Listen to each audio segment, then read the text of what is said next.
5 seconds.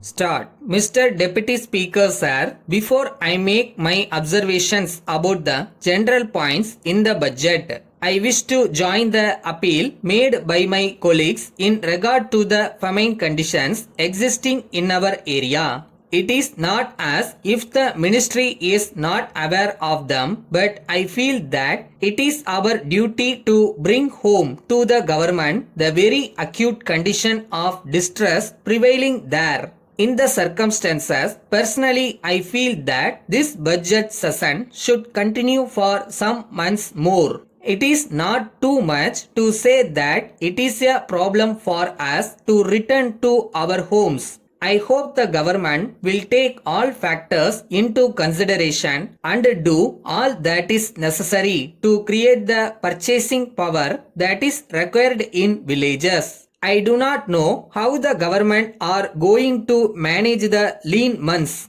The finance minister thinks that the prices have stabilized, but I think that he is not right if he feels so. As far as I am concerned, I think he must proceed with caution and make arrangements to meet the difficult situation in the lean months. I leave the famine conditions at that. I know that the government are in very difficult circumstances. At the same time, people expect the chief minister to do a miracle to save the situation. I am still having that confidence. I do not think there is any disillusionment as some honorable members are thinking there is. People have full confidence in the chief minister. I am sure he will rise to the occasion and do the needful at the right time. Now, I should like to make a few general observations regarding the proposals in the budget.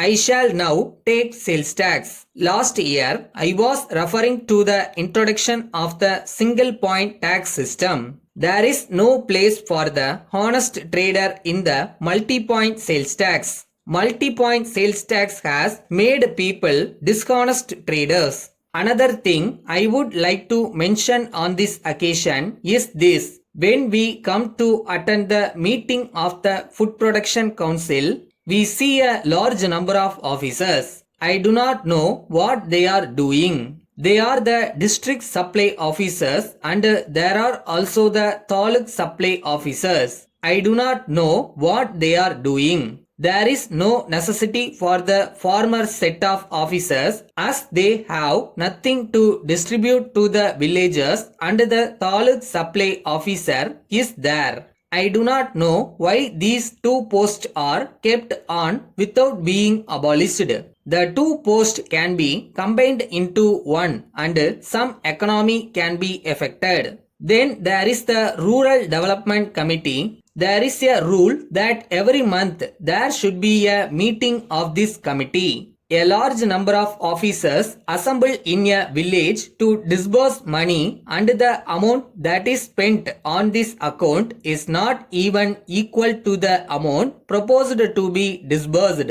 It is said that we have been suffering for want of money. It is the duty of the center to see that famine does not occur. I think it is not for the state government to bear the entire responsibility. It is equally the responsibility of the center. It seems to me that some people feel that the responsibility of adopting relief measures is the direct responsibility of the state, but the center is collecting tax as much as it can. I think that our chief minister will appeal to the central government to give a better share to the state. Letter from Murali and Company, Chennai to Messrs. David and Company, Lucknow. Dear sirs, we are pleased to acknowledge receipt of your letter offering to act as our sole agent for the state of Uttar Pradesh, and we are glad to inform you that we have now decided to entrust our sole agency for your state to you. In this connection, we enclose our agreement form duly filled in. It contains all the terms relating to commission, credit and minimum monthly sales. If the terms of the agreement are approved, you may please send one copy of the form to us after putting down your signature on it.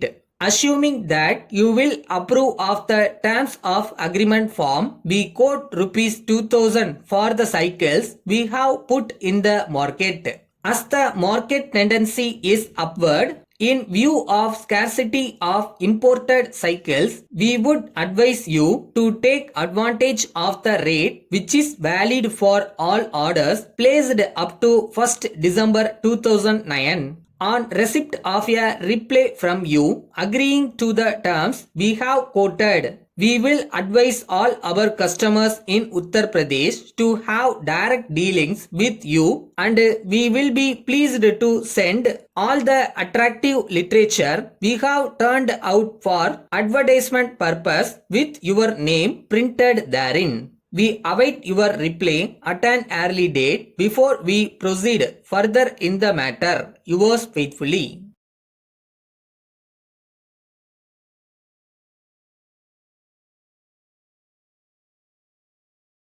பழசெல்லாம் மறந்துடுங்க. Every day is a new day and fresh day. So மறுபடியும் ஆரம்பிப்போம். என்ன ஆகிட போகுது?